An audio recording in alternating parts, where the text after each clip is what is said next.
Greetings, all my little ponies out there. I'm Duuz-Diz-Din, and I'm coming at you with a review of My Little Pony Friendship is Magic.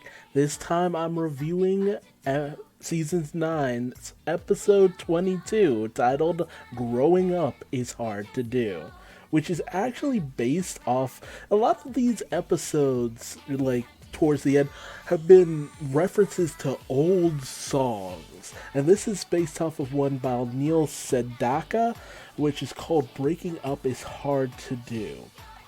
Haven't listened to it, not really my thing, but it's always interesting that they choose to do this. But that's a very common thing. But we open up with the Cutie Mark Crusaders getting ready for the Appaloosa County Fair. And with all their preparations completely done, all they're waiting for is their chaperone. Only for them to realize that the only thing that they hadn't taken into account was who would chaperone them, with none of them actually asking anyone to take them to the fair. And when Sweetie Belle goes to ask Rarity, she's too busy. She already has duties and responsibilities and a deadline. And when, the Cutie Mark Crusaders kind of suggest that they might try to go on their own, she exposits that no, you're too young. You have the chances of getting lost or something worse happening, getting caught up in some mishap. Find someone who can actually take you safely to your destination. So they end up going to Rainbow Dash, but she has an emergency with the Wonderbolts, with her saying that, hey, look, I'm sorry, but I have responsibilities. I have people who are counting on me. I can't let them down. You'll understand when you're older. So they go to Applejack, who's unfortunately taking care of Big Mac, who is very sick. And she, exposits that, hey, look, this is one of those things that you have to do when you're older. Sacrificing your own fun for taking care of those who are in need. You'll understand when you're older. And she also says, don't you even think about going on your own. Who knows what might happen to you. And when they come upon Fluttershy and try to ask her, she's actually on her way to an emergency at Twilight's place, where Twilight has actually been sent this odd flower by Star Swirl the Bearded that seems to have magical properties, but is also losing its petals slowly over time. And Twilight has asked for Fluttershy's help with her expansive knowledge of flora and fauna through the communicating with animal life and such. Unfortunately, they've been able to figure anything out, but they also let the girls know that though we can't take you, don't go on your own. That is dangerous and very much not something you should ever do. You're too young, too inexperienced, anything could happen to you. And so, at this point, they're kind of frustrated with how often they've heard this. They're tired of it. But Twilight kind of says, look, I know it's frustrating. I know it sucks, but that's just the fact of the matter. Your safety is above everything else. And so Twilight steps out with Fluttershy to go peruse the library to find some older books that might have reference to the flower.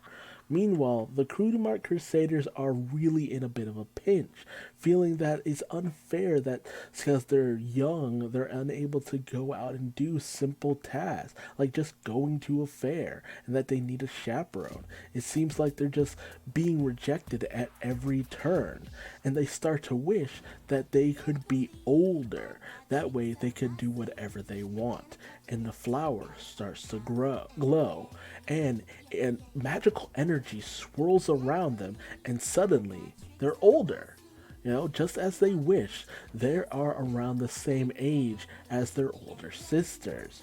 As a petal from the flower falls, they realize that this flower granted their wish of being older, and with that, they'll be able to go to the county fair. So they go racing through the streets like a bunch of mad women, because when you see some kids running through the streets, it's kind of like, okay, fucking kids. But when you see a bunch of adults running through the streets, it's just like, yo, slow down. Yo, chill out. What are you doing? Just people looking at them with disdain and stuff. But they do manage to make their way onto the train, get their seats. They feel that everything will be alright. We get this nice little song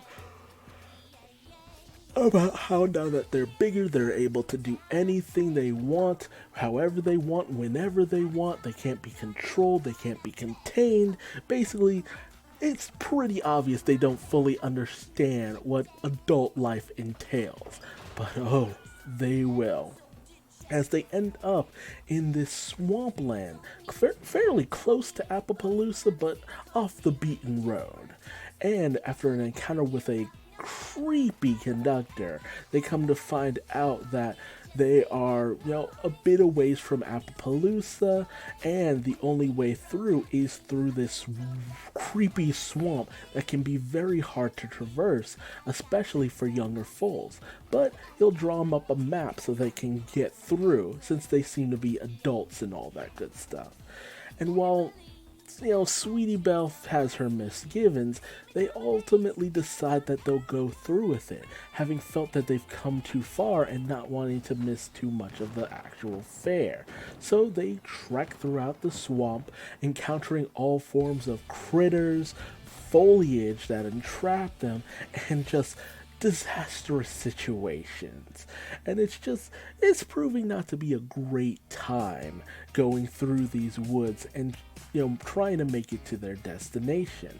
However, along the way, they end up meeting up with two younger ponies, namely, I think they're brother and sister. I don't remember if that was expressly stated, but it's Spur and Biscuit, who are trying to head out to the fair themselves, with Spur actually taking offense to Biscuit trying to take her pet that she says she specifically is the one who takes care of to the fair, because their critter isn't really used to being around that many people. However, Biscuit is intent on going with their pet, despite Spur's misgivings. And when they end up turning to the Cutie Mark Crusaders for their advice, since they're older ponies, ultimately they decide that Spur's probably right. It'll probably be fine. There's no problem. There's no issue. Just showing that they don't have the forethought and experience of an older pony. So it's really kind of shoving it into your face that this will come back to bite them later down the line. As, Biscuit runs off with his creature, but Spur follows, intent on making sure nothing happens, with the Cutie Mark Crusaders saying that they'll help her out should anything arise and just be there to, if she has any questions or problems. But as soon as they get to the actual fair, the Cutie Mark Crusaders are immediately engrossed in all the fun and frivolity. Meanwhile, a passing pony tells Biscuit that, hey, that's an interesting critter you have. You should enter it into the interesting critter contest, which Biscuit is all too ready to enter, despite Spur's misgivings. But when she goes to ask the Cutie Mark Crusaders for their advice, she finds they're already gone. Gone just romping throughout the entire fair. And when Spur catches up with them, she drags them to the event in order to hopefully get them to help her stop Biscuit. But ultimately they still side with Biscuit, saying that, oh, it should be fine, there's no real problem here, just give him a chance, give him a shot. And once Biscuit lets the critter out, he seems fine for the most part, to the point where they actually wonder if maybe Spur's just not just jealous because Biscuit is, taking up all the time with their pet. So Spur just kind of leaves, hoping to not get in the way or anything, feeling kind of dejected.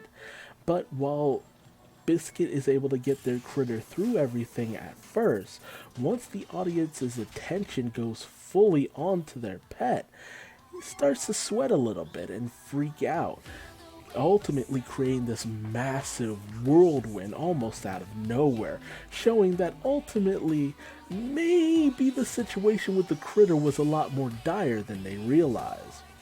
with them having no clue as to what to do in order to stop Biscuit's pet.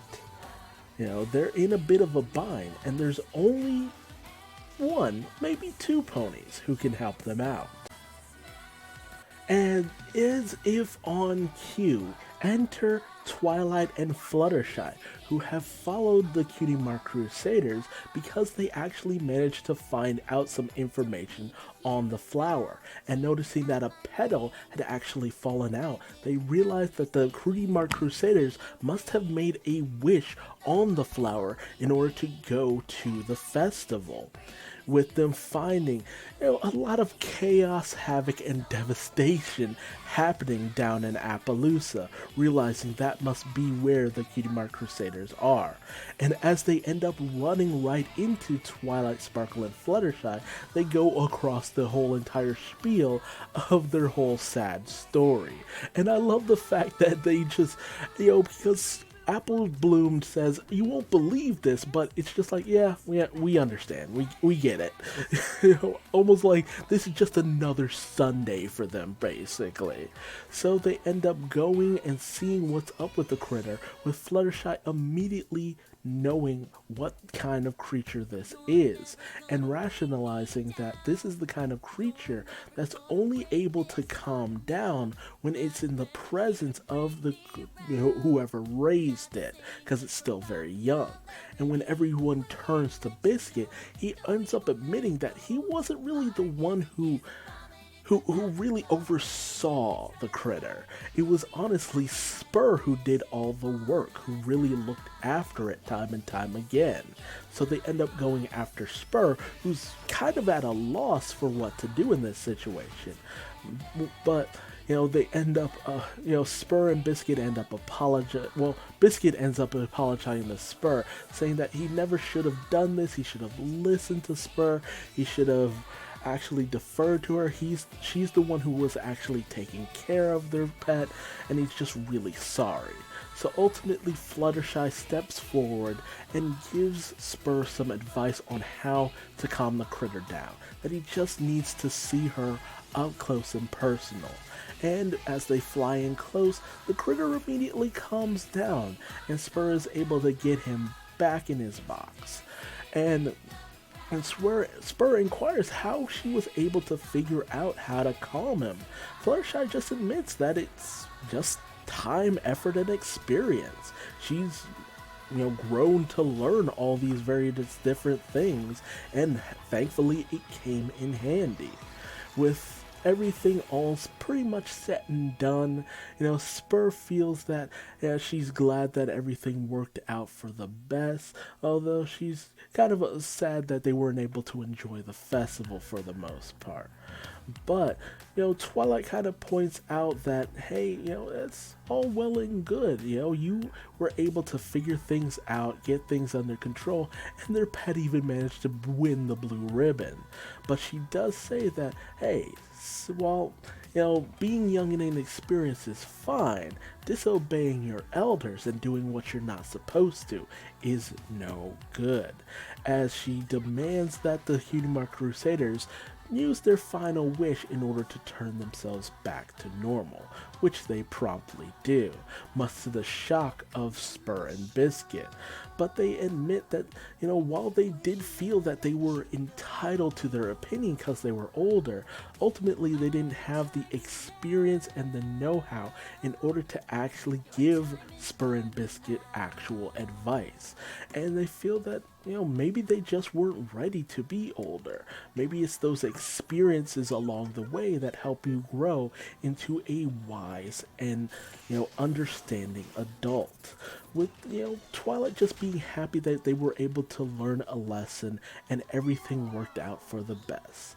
And, the Cutie Mark Crusaders just kind of sheepishly ask if they can one day visit Spur and Biscuit one last time, or again later down the line, just to see their pet and all the cool things it's able to do, with them admitting that, hey, that's perfectly fine as long as you come with a chaperone next time. And we get a nice group laugh. La ha ha ha ha, all's well that ends well. Now, not my favorite episode, all things considered, fun, nice. It's just, if this is the last episode we go out on with the Cutie Mark Crusaders, honestly, I would have preferred just the one where we had Scootaloo's parents. That was a far more interesting and engaging storyline. We got an answer to a question that's been held by the fandom since season 1, basically. And just having that was fine enough. This just feels like it could have been placed anywhere within the series and it would have been fine. But it's not terrible. It's just not terribly interesting, which is, again, just very unfortunate. But it was nice to see the Cutie Mark Crusaders aged up. It's unfortunate, once again, it's unfortunate that we didn't really get to understand what they would become when they're older. But again, that's the lesson of the series. It's those experiences you get along the way to growing up that shape you into a wiser person for the most part. Although, it's not like adults don't make mistakes as well. I've made plenty of mistakes in my adult life, and I'll probably make many more. But that's this episode. Tell me your thoughts in the comment section below. How did you feel about this episode? Did you enjoy it? Do you feel like it's a good send-off for the Cutie Mark Crusaders? Or would you have preferred something a little bit more engaging? And if you liked this video, leave me a like. If you didn't, feel free to leave me a dislike and tell me what I did wrong in the comment section below so I might better myself for future videos. Subscribe and hit the bell icon as we lead up into the finale of Friendship is Magic. All the episodes are kind of out for me, but I'm taking my time with this. I want to enjoy the end of one of my favorite series. And if you want to join me, again, subscribe and hit the bell icon. And if you want to find me on social media, just Google Duuz-Diz-Din. I'm everywhere, for better or for worse. And until the next video, just remember that growing up can be hard, but it can sometimes lead you to making better better decisions through your mistakes along the way. It's another part of growing up. Until next time, I'm Duuz-Diz-Din, and I'm going to bed. Bye-bye.